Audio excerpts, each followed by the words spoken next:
আচ্ছা ঠিক আছে, টাচের ডেফিনেশনটা দেখেন, টাচের ডেফিনেশনটা কি বলেছে? টাচ বের করছেন?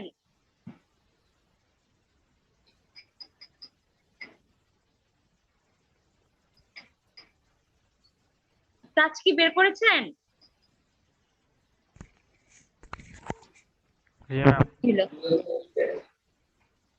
টাচের ডেফিনেশনটা দেখেন, দ্য ফিজিওলজিক্যাল সেন্স, এই একটু পর পর আপনাদের জয়েন করে বিরক্তিকর। The physiological sense by which external object or forces are perceived through, এই বানান ঠিক করে নিয়ে, এটা থ্রো হবে, হ্যাঁ, th, through contact with the skin or mucous membrane give evidence as to certain of their properties. তার মানে কি, টাচটা হচ্ছে একটা ফিজিওলজিক্যাল সেন্স, এটা প্যাথোলজিক্যাল কিছু না, এটা হচ্ছে আমাদের একটা অনুভূতি, ফিজিওলজিক্যাল, যেখানে কি হয়, যেখানে আমরা কোনো একটা এক্সটার্নাল কালার বা ফোর্স যখন আমাদের শরীরে কন্ট্যাক্টে আসে, স্কিন বা মিউকাস মেমব্রেনের কন্ট্যাক্টে আসে, তখন আমরা ওটাকে না ধরে ওটা সম্পর্কে, ওটার বৈশিষ্ট্য সম্পর্কে একটা ধারণা করতে পারি, এটাকে বলা হয় টাচ। বুঝতে পারছেন? জি ম্যাম। তাহলে আমাদের যখন বাইরের কোনো এক্সটার্নাল অবজেক্ট বা ফোর্স আমাদের স্কিন বা মিউকাস মেমব্রেনের কন্ট্যাক্টে আসে, তখন আমরা যে ওটা সম্পর্কে, ওইটার প্রপার্টি সম্পর্কে একটা আইডিয়া করতে পারি, এই বৈশিষ্ট্যটাকে বলা হয় টাচ। এখন টাচের পাথওয়েটার নাম কি? টাচের পাথওয়ে হচ্ছে অ্যান্টেরিয়র স্পাইনোথ্যালামিক ট্র্যাক্ট। এটার আরো দুটো নাম আছে, tract of Goll, tract of Burdach. টাচের রিসেপ্টর কি? টাচের রিসেপ্টর হচ্ছে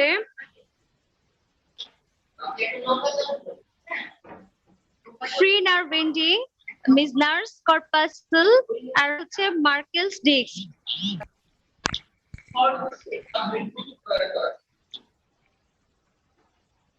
এগুলো হচ্ছে রিসেপ্টর। এখন টাচের যদি আমরা পাথওয়ে বলি, টাচের পাথওয়েটা কিরকম?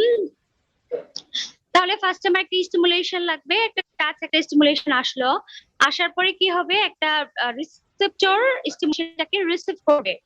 সেই রিসেপ্টরটা যে কেউ হতে পারে, এখানে কি মিজনার্স কর্পাসল। তারপরে কি হবে, সেটা একটা অ্যাফারেন্ট নার্ভ ফাইবার দিয়ে যাবে। এগুলো তো আমরা বাই দিস টাইম এভাবে পড়েছি। তাহলে অ্যাফারেন্ট নার্ভ ফাইবার, এখানে অ্যাফারেন্ট নার্ভ ফাইবারটার নাম লিখছে থিকার মেডুলেটেড ফাইবার, কিন্তু যাই হোক এটা অ্যাফারেন্ট নার্ভ ফাইবার লিখলেই হবে।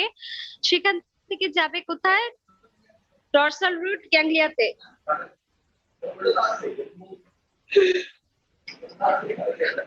তাহলে কোথায় যাবে? Dorsal root ganglia.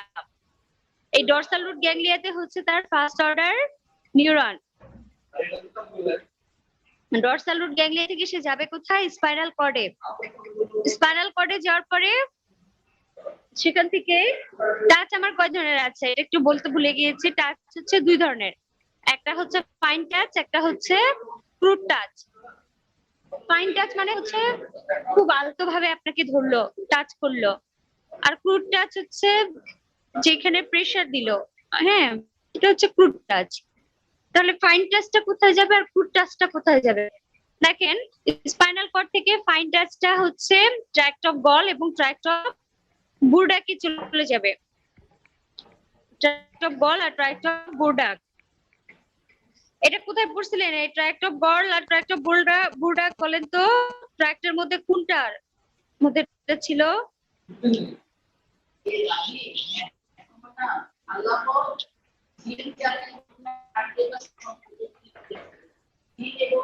এই ট্র্যাক্ট অফ গল এবং ট্র্যাক্ট অফ বুরডাক কিন্তু পোস্টেরিয়র কলামে আছে। হ্যাঁ, তাহলে ফাইন টাচটা কোথায় যাচ্ছে? দেখেন, স্পাইনাল কর্ডের পোস্টেরিয়র কলামে ঢুকে যাচ্ছে। পোস্টেরিয়র কলামে যে ট্র্যাক্ট অফ গল এবং ট্র্যাক্ট অফ বুরডাক নামে সে উপরের দিকে উঠতেছে, অ্যাসেন্ড করছে। তখন এখানে ফ্যাসিকুলার ফ্যাসিলিস এবং ফ্যাসিকুলাস কিউনেটাস। এই আপু আপনাকে তো বলছে জাবির ভাই।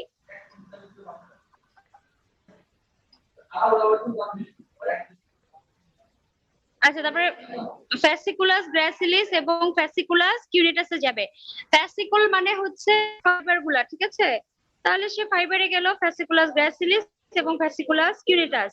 এরপরে সে নার্ভ ফাইবার থেকে কোথায় যাবে? নিউক্লিয়াসে।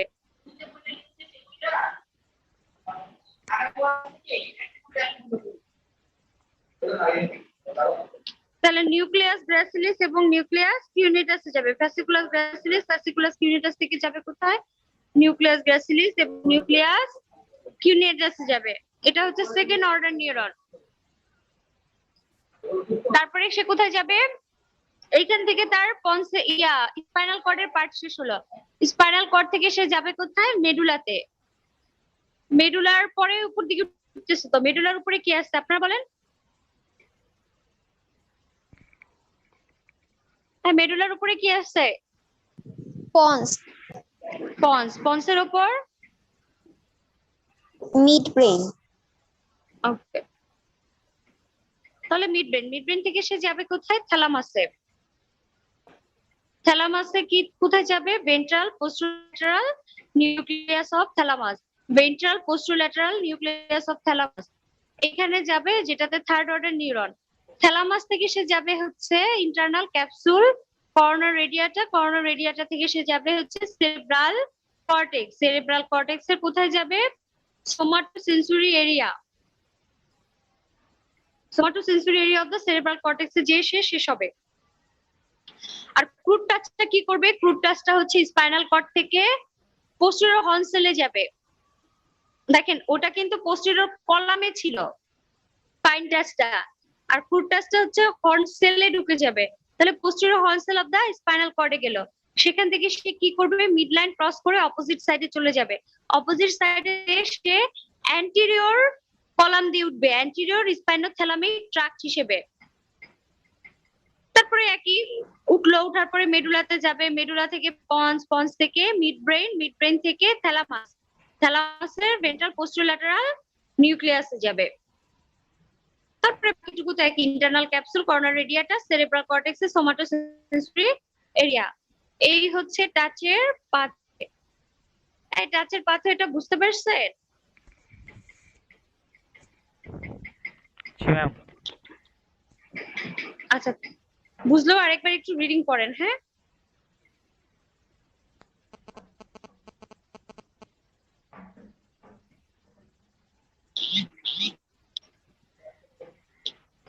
টাচের পাথওয়ে রিডিং করেন। রিডিং করা হলে আমাকে বলেন।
হয়েছে ম্যাম।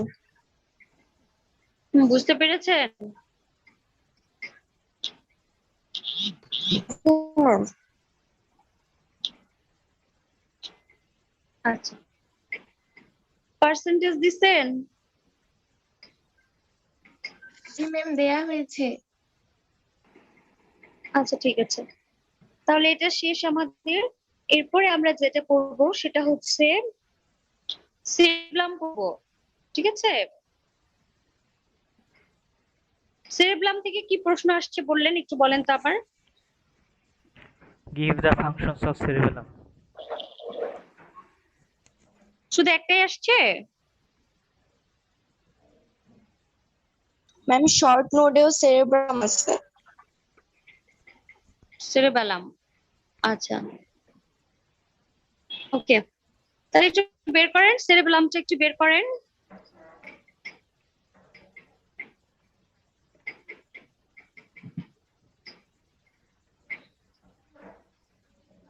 বের করেছেন?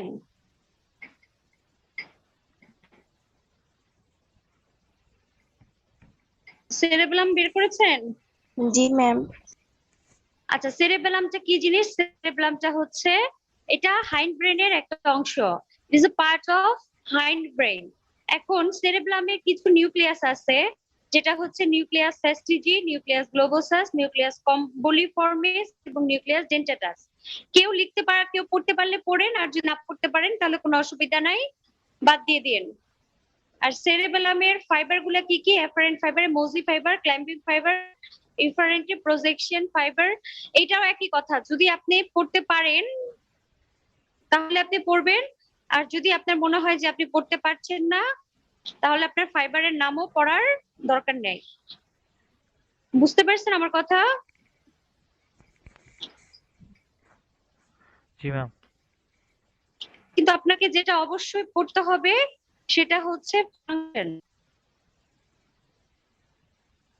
সেরেবেলামের কাজটা কি এটা আপনাকে অবশ্যই পড়তে হবে সবাইকে।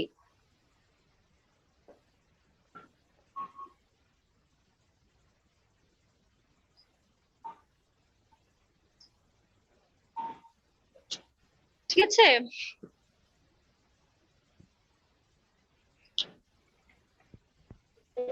আচ্ছা, তাহলে এবার একটু ইয়াটা দেখেন, ফাংশনটা দেখেন, সেরেবেলামের ফাংশনটা কি।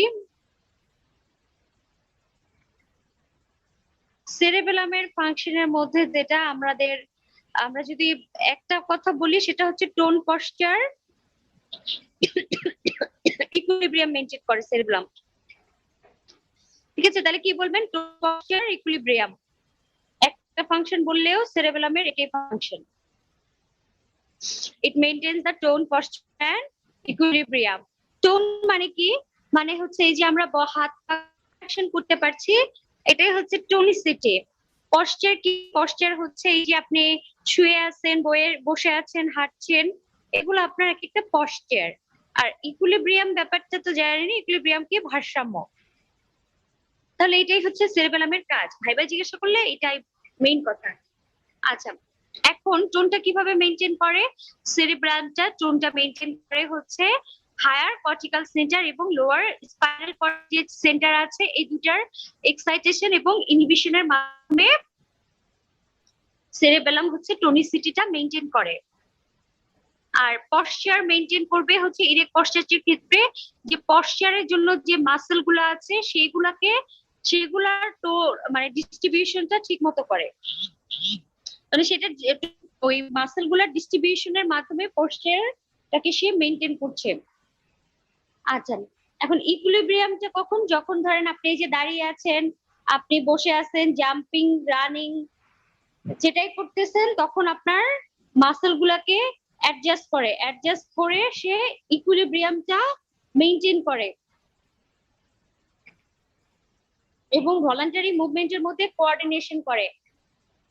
যেগুলো ভলান্টারি ঐচ্ছিক মুভমেন্ট আছে সেগুলো মধ্যে সে কোঅর্ডিনেশন করতেছে, আপনার মুভমেন্ট গুলাকে স্মুথ এবং নন অসিলেটরি করে।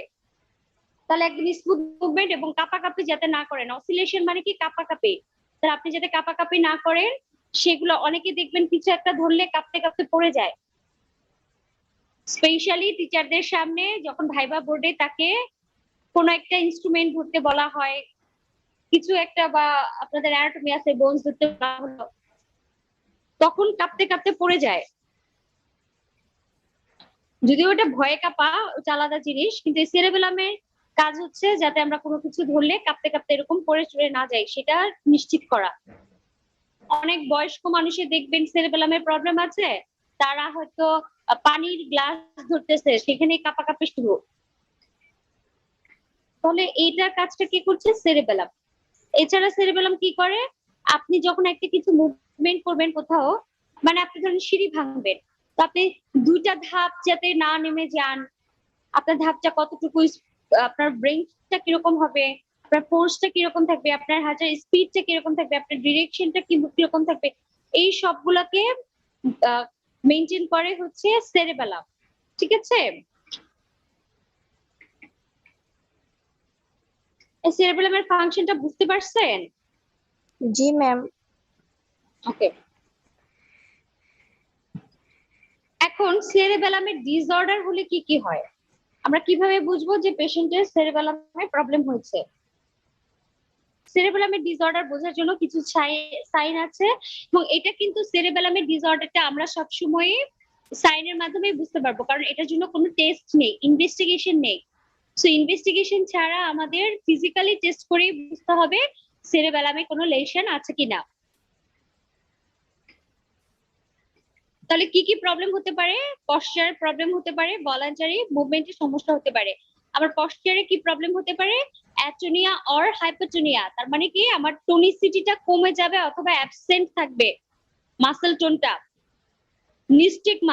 নিস্টেগমাস মানে হচ্ছে to and fro movement of the eyeball, তার মানে হচ্ছে এই যে আইবলটা আমরা ঘুরাই, আপনারা দেখবেন যে অনেকে আছে চোখ ঘুরাতে পারে, মাধুরী ও কিন্তু নাচের সময় চোখ ঘুরায়, দেখবেন ওটা ইচ্ছে করে করে, এরকম আপনার অনেকেই আছে হয়তো চোখ ঘুরাতে পারে।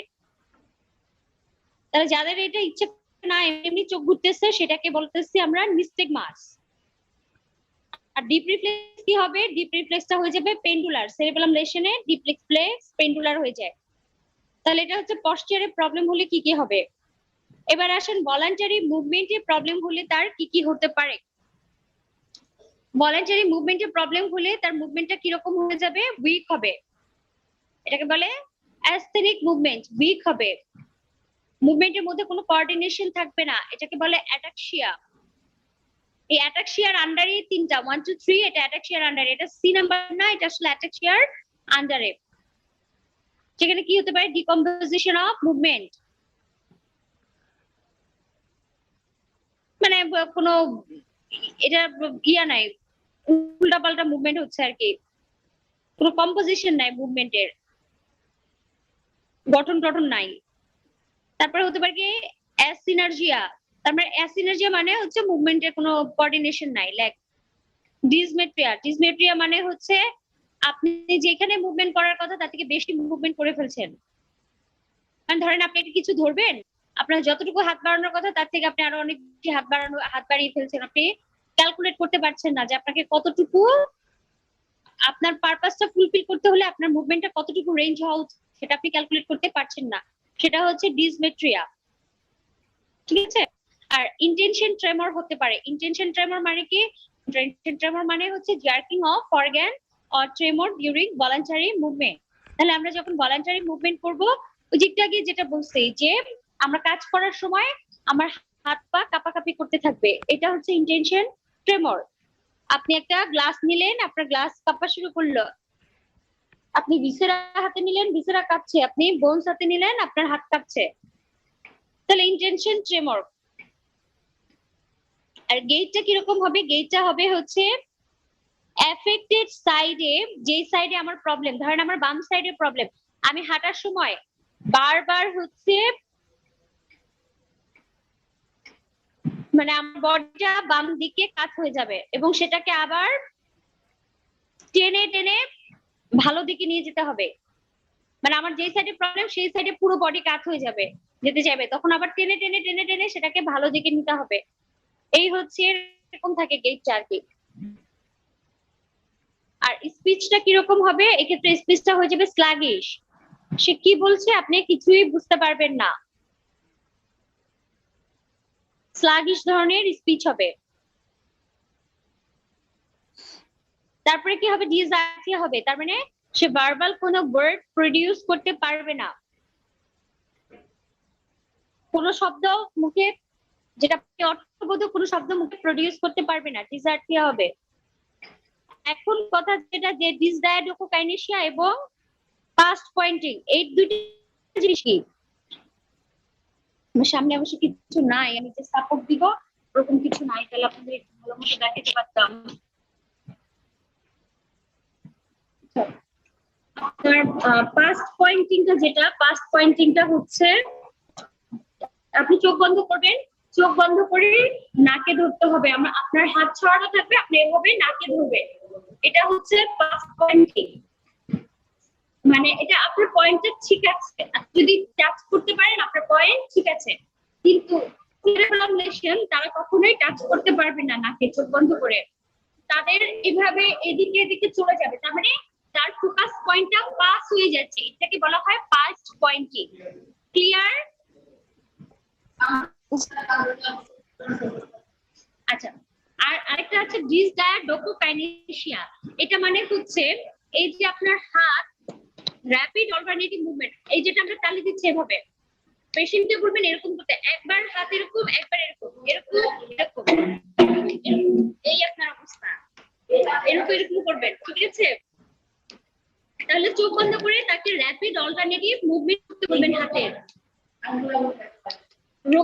এরকম করতে পারে, আপনি যাদের সেরেবেলামের প্রবলেম নাই তারা এরকম করতে পারবে ইজিলি, আর যাদের সেরেবেলামের প্রবলেম আছে তারা হয়তো এমন করবে বা এমন করবে, তারা এটা করতে পারবে না, র‍্যাপিড অল্টারনেটিভ মুভমেন্ট তারা করতে পারবে না। এটাকে বলে ডিসডায়াডোকোকাইনেসিয়া।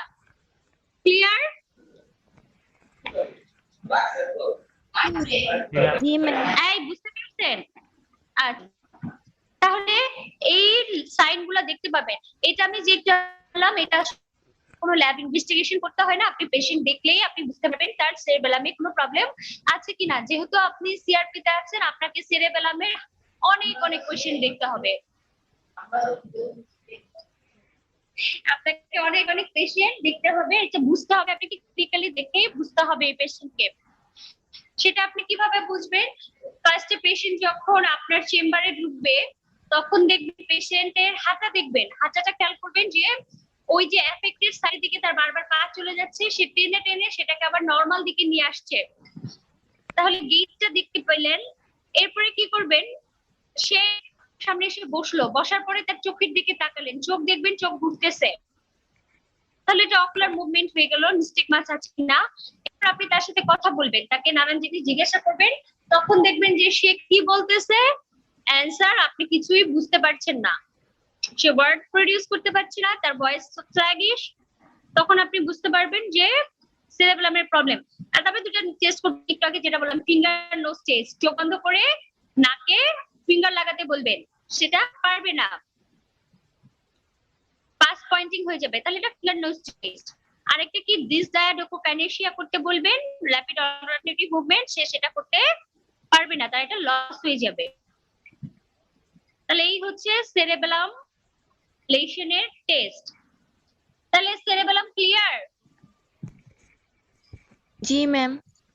আচ্ছা, একবার একটু রিডিং দেন, সেরেবেলামটা একটু রিডিং দেন। হ্যাঁ, রিডিং দিয়ে আমাকে কনফার্ম করেন।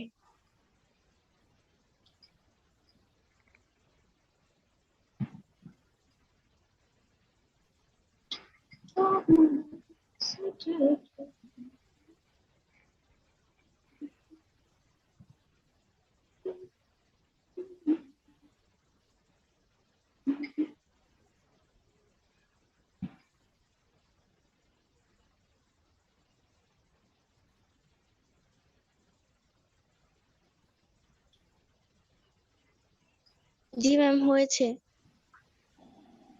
আচ্ছা, ভেরি গুড।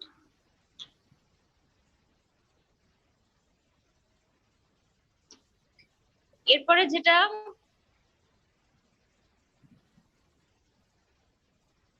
এরপরে কি কোশ্চেন বলেন তো? ইন্টেনশন ট্রিমর। আচ্ছা, ইন্টেনশন ট্রেমর তো অলরেডি আমরা বলে ফেলছি। ইন্টেনশন ট্রেমর কি? তাহলে এটা একটা এক্সট্রিমিটিসের, আপনার হাত পায়ের একটা স্লো ট্রেমর, যেটাতে কি হয়, যেটাতে হচ্ছে যখন আপনি কোনো একটা ভলান্টারি মুভমেন্ট করতে চাইবেন তখন আপনার হাত পা কাঁপাকাঁপি করবে, জার্কিং হবে, এটাকে বলা হয় ইন্টেনশন ট্রেমর। বুঝতে পারলেন? জি ম্যাম। এখন ইন্টেনশন ট্রেমরটা আমার বিভিন্ন ধরনের নার্ভাস ডিসঅর্ডারে হতে পারে, ব্রেনের ডিসঅর্ডারে, এমন একটা তো অলরেডি আমরা জানলাম, সেরেবেলাম ডিসঅর্ডারে ইন্টেনশন ট্রেমর হতে পারে, তাই না? আচ্ছা, তারপরে হচ্ছে ফিঙ্গার নোজ টেস্ট করলে এটা আপনি ভালো মতো ক্লিয়ার হবে না, যে নাক পাইতে থাকবে, ইয়া করতে থাকবে, কিছু একটা ধরতে বলবেন পেশেন্টকে, ধরতে পারবে না। এগুলো হচ্ছে ইন্টেনশন ট্রেমর। আচ্ছা, এরপরে কি আছে একটু বলেন। What is paralysis? আচ্ছা ঠিক আছে, প্যারালাইসিস কাকে বলে? প্যারালাইসিস কিন্তু আপনারা কেন জানি না পরীক্ষার মধ্যে মোটর সেন্সরি যেমন চাই সব বলেন, সব বললে হবে না। প্যারালাইসিস মানেই হচ্ছে loss of motor function. Motor function loss হলেই আমরা সেটাকে প্যারালাইসিস বলবো। সেন্সরি ফাংশন লস হতেও পারে, নাও হতে পারে, এটা আমার কনসার্ন না, এটা আমি মাথায় রাখবো না। আমি মাথায় রাখবো হচ্ছে তার মোটর ফাংশনটা লস হয়েছে কিনা। তাহলে লস অফ মোটর ফাংশন, যখন দেখবেন মোটর ফাংশনটা কারো লস হয়েছে, সেটাকে আমরা বলবো প্যারালাইসিস। ক্লিয়ার? জি ম্যাম। এটা মাথায় ঢোকে রাখেন। এবং মোটর ফাংশন বলতে যে একেবারে এক সাইড প্যারালাইজ, পুরো তার হাত পা সব প্যারালাইসিস হয়ে যাবে, ওটা মুভমেন্ট করতে পারবে না, সেটাকে আমি প্যারালাইসিস বলবো, তা কিন্তু না। আমার মোটর ফাংশন বলতে ধরেন আমার রেসপিরেটরি মাসেল যেগুলো, সেগুলো তো মোটর ফাংশন করছে, আমার মাসেলটা হয়তো প্যারালাইসিস হয়ে গেল, আমার রেসপিরেশন নিতে প্রবলেম হচ্ছে, এটাও এক ধরনের প্যারালাইসিস। মানে আমার বডির যে কোনো মাসেল যেটা কাজ করছে, মুভমেন্ট করছে, যে কোনো মাসেলেই যদি সেটা হতে পারে, যে কোনো ছোট ছোট মাসেলও প্যারালাইসিস হতে পারে। তার মানে প্যারালাইসিস মানে যে আমরা মোটা কথা যেটা বুঝি সবসময় ওরকম না, কিন্তু অ্যাজ এ হোল আমরা প্যারালাইসিস ভাবে ওইটাতে চিন্তা করি যে তার মুভমেন্টটা কিরকম আছে, এটাই আমরা এমনিতে চিন্তা করি, কিন্তু প্যারালাইসিস ওটাও হতে পারে। বুঝতে পারলেন আমার কথা? জি ম্যাম। আচ্ছা, এখন প্যারালাইসিস কয় ধরনের এটা আপনাদের জানার কথা, আপনারা পড়ছেন আপনাদের লোয়ার মোটর নিউরন লেশনে। প্যারালাইসিস কয় ধরনের বলেন? ম্যাম দুই ধরনের। দুই ধরনের। বলেন কি কি?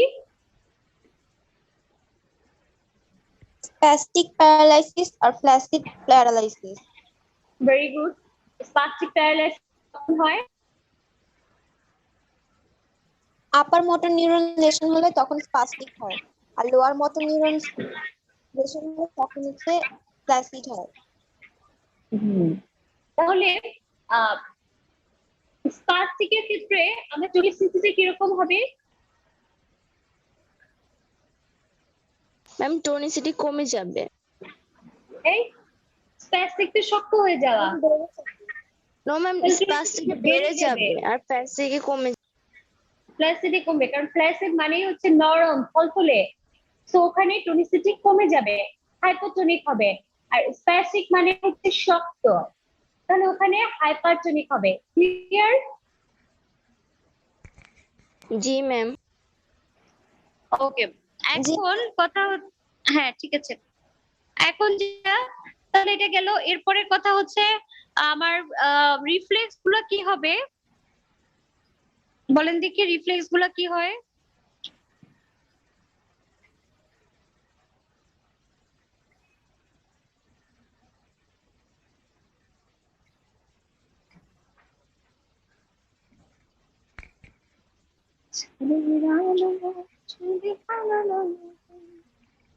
রিফ্লেক্স গুলো কি হয়?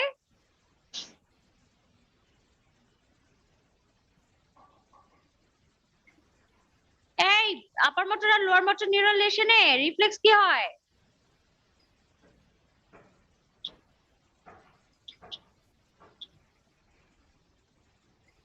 কি ব্যাপার, আমার কথা শুনতেছেন না? আমার নেট কানেকশন দরকার নাই, বন্ধ করে দিতেছে। জি ম্যাম শোনা। হ্যাঁ বললাম, রিফ্লেক্সটা কি হয়? আপার মোটর মানে স্পাস্টিকের ক্ষেত্রে রিফ্লেক্স কি হবে, আর ফ্ল্যাসিডের ক্ষেত্রে কি হবে? পড়ছেন তো আপার মোটরের নিউরন লেশনে কি হয় রিফ্লেক্স? ম্যাম সুপারফিশিয়ালটা লস্ট হয়ে যাবে, হ্যাঁ, আর ডিপ রিফ্লেক্স? তখন দুইটাই লস্ট হয়ে যায়। না, আপার মোটর নিউরন লেশনে ডিপ রিফ্লেক্স কি হয়? ম্যাম কমে যাবে। আরে বাবা রে, যেখানে আপনার মাসেল শক্ত হয়ে গেছে, মাসেলের টনিসিটি বেড়ে গেছে, সেইখানে কমবে কেমনে? বাড়বে বাড়বে। স্পাস্টিক প্যারালাইসিসে ডিপ রিফ্লেক্স বেড়ে যায় আর সুপারফিশিয়াল রিফ্লেক্স কমে যায়। ডিপ রিফ্লেক্সটা এক্সাজারেটেড হয়, বুঝলেন? জি ম্যাম। আর লোয়ার মোটর নিউরন লেশনে দুটাই নাই, সুপারফিশিয়ালও লস্ট, ডিপও লস্ট। ক্লিয়ার? জি ম্যাম। জি ম্যাম। মাসল ওয়াস্টিং কোথায় হয়? ম্যাম আপার মোটরে। ইসরে, ও সব উল্টা পাল্টে। মাসল ওয়াস্টিং হবে হচ্ছে ফ্ল্যাসিড টাইপ অফ প্যারালাইসিস, যেটা থলথলে হয়ে যাবে। লোয়ার মোটর নিউরন লেশনে হয় মাসল ওয়াস্টিং। মাসল ওয়াস্টিং এর সাথে রিলেশন হচ্ছে ফ্যাসিকুলেশনের। তাহলে আপনি ফ্যাসিকুলেশন কোথায় পাবেন? স্পাস্টিকে না ফ্ল্যাসিডে? ম্যাম ফ্যাসিকে। ফ্ল্যাসিডে পাবেন। আর ডিপ রিফ্লেক্সের সাথে রিলেশন হচ্ছে ক্লোনাসের। তাহলে ক্লোনাস কোথায় পাবেন? স্প্যাস্টিকে। স্প্যাস্টিকে। এবার last one, Babinski sign. Babinski sign কোনটায় পজিটিভ কোনটায় নেগেটিভ? ম্যাম স্প্যাস্টিকে পজিটিভ। আর Flaccid-এ ফ্ল্যাসিডে negative. Very good, very good. আচ্ছা, এর পরের কোশ্চেনটা কি একটু বলেন আমাকে। শর্ট নোট আছে এরপরে, নিউরন, মোটর ইউনিট, সিন্যাপস। আচ্ছা, একটু একটু ভালো করে বলে, আমি বুঝতে থ্যালামাস। পারছি না। থ্যালামাসের কি function? No ma'am, short note thalamus. আচ্ছা, পড়ানো হয়নি থ্যালামাস। আর কোনটা? আর আর এরকম আছে যেটা পড়ানো হয়নি? No ma'am. আচ্ছা, থ্যালামাস না, তাহলে একটু দেখেন। বুঝি নাকি? Hypothalamus ma'am.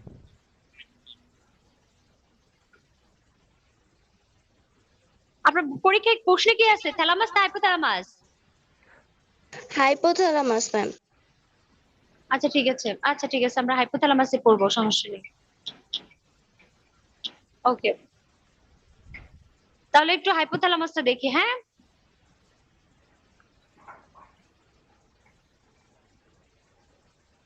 তাহলে হাইপোথ্যালামাস যেটা, হাইপোথ্যালামাসের কাজ হচ্ছে, আমরা তেমন কিছু পড়বো না হাইপোথ্যালামাস থেকে, হাইপোথ্যালামাসের ফাংশন গুলো পড়বো, ঠিক আছে? খুব বেশি কিছু আমরা হাইপোথ্যালামাস থেকে পড়বো না, জাস্ট ফাংশন পড়বো। ম্যাম হাইপোথ্যালামাস আমরা আমাদেরকে যে পিকচার গুলো দিছিলেন সেটা ওখানে হাইপোথ্যালামাস নেই। হাইপোথ্যালামাস নেই? No ma'am. আচ্ছা ঠিক আছে, আমি একটু আমি আমি আমাকে একটু ইয়া করে দিয়ে, মানে মনে করাই দেন, আমি দিয়ে দিব হাইপোথ্যালামাস ইয়া, ঠিক আছে? Okay ma'am. ও আল্লাহ। আচ্ছা, তাহলে হাইপোথ্যালামাস কি জানি আমরা? হাইপোথ্যালামাস হচ্ছে ফোর ব্রেইনের একটা পার্ট, ফোর ব্রেইনের একটা অংশ হচ্ছে হাইপোথ্যালামাস। এখন হাইপোথ্যালামাসের কাজটা কি? হাইপোথ্যালামাসের কাজ হচ্ছে এন্ডোক্রাইন কন্ট্রোল করে। আমরা এটা তো জানি, হাইপোথ্যালামাস থেকে অনেক ধরনের হরমোন রিলিজ হয়, তাই না? Thyroid releasing hormone, growth hormone releasing hormone, growth hormone inhibitor hormone, এরকম 7টা হরমোন রিলিজ হয় হাইপোথ্যালামাস থেকে। এটা আমরা পড়েছি এন্ডোক্রাইন সিস্টেমে। তাহলে এটার একটা এন্ডোক্রাইন কন্ট্রোল আছে। এছাড়া হাইপোথ্যালামাসের নিউরোসিক্রেশন আছে। নিউরোসিক্রেশন মানে কি? এই যে পোস্টেরিয়র পিটুইটারির যে হরমোন আছে দুটা, অক্সিটোসিন এবং এডিএইচ বা ভেজোপ্রেসিন, এই অক্সিটোসিন আর অ্যান্টি ডায়ুরেটিক হরমোন, এই দুটা হরমোন কিন্তু হাইপোথ্যালামাস থেকে রিলিজ হয়। রিলিজ হয়ে সে হাইপোথ্যালামাস দিয়ে বের হয় না। হাইপোথ্যালামাসের হরমোন কিন্তু সে আসে হচ্ছে নিউরন দিয়ে আপনার পোস্টেরিয়র পিটুইটারি থেকে বের হয়। তাহলে এটা হচ্ছে হাইপোথ্যালামাসের নিউরোসিক্রেশন। এছাড়া কি করে হাইপোথ্যালামাসটা? আমার অটোনমিক নার্ভাস সিস্টেমকে কন্ট্রোল করে, তার মানে সিম্প্যাথেটিক এবং প্যারাসিম্প্যাথেটিক অ্যাক্টিভিটি কন্ট্রোল করে। হাইপোথ্যালামাসের অ্যান্টেরিয়র হাইপোথ্যালামাস যেটা, সে প্যারাসিম্প্যাথেটিক অ্যাক্টিভিটি কন্ট্রোল করে, এবং posterior hypothalamus sympathetic activity control করে। এছাড়া হাইপোথ্যালামাস হচ্ছে টেম্পারেচার রেগুলেশন করে। আমার কোল্ড সেনসিটিভ এরিয়া আছে হাইপোথ্যালামাসের অ্যান্টেরিয়র সাইডে, আর হিট সেনসিটিভ এরিয়া থাকবে হাইপোথ্যালামাসের পোস্টেরিয়র পার্টে। ফুড ইনটেক কন্ট্রোল করে। আমার হাঙ্গার সেন্টার হচ্ছে হাইপোথ্যালামাসের ল্যাটারালি, আর স্যাটাইটি সেন্টার, যে আমার পেট ভরে গেছে, এই স্যাটাইটি সেন্টার হচ্ছে হাইপোথ্যালামাসের মিডিয়ালি থাকবে। এছাড়া হাইপোথ্যালামাস কি করে? ওয়াটার ব্যালেন্স কে কন্ট্রোল করে। কারণ হাইপোথ্যালামাসে কি আছে? অসমো রিসেপ্টর আছে। অসমোরিসেপ্টর থাকার কারণে আপনার যখন হচ্ছে ব্লাডের অসমোলারিটি বেড়ে যায় তখন থার্স্ট সেন্টার, যে আমার তৃষ্ণা লাগছে, থার্স্ট সেন্টারটা স্টিমুলেটেড হয়, আপনি বেশি বেশি পানি খান। আর অন্যদিকে হচ্ছে যখন আবার আপনার বডিতে আর আপনার থার্স্ট মিটে যায় তখন অ্যান্টিডাইরেটিক হরমোন রিলিজ করে। এই অ্যান্টিডাইরেটিক হরমোন বডিতে ওয়াটার ধরে রাখে, তখন আর ওয়াটার ইনটেক করার দরকার হয় না, তাহলে ওয়াটার ব্যালেন্স করছে। এছাড়া হাইপোথ্যালামাসের কাজ হচ্ছে সেক্সুয়াল বিহেভিয়ার এবং রিপ্রোডাকশনও কন্ট্রোল করা। ক্লিয়ার? তাহলে এটা হচ্ছে হাইপোথ্যালামাসের কাজ। জি ম্যাম। আর কোনো কোশ্চেন আছে আপনাদের নার্ভাস সিস্টেমে? বাকি দেখেন তো, তাড়াতাড়ি দেখেন। নো ম্যাম, নাই।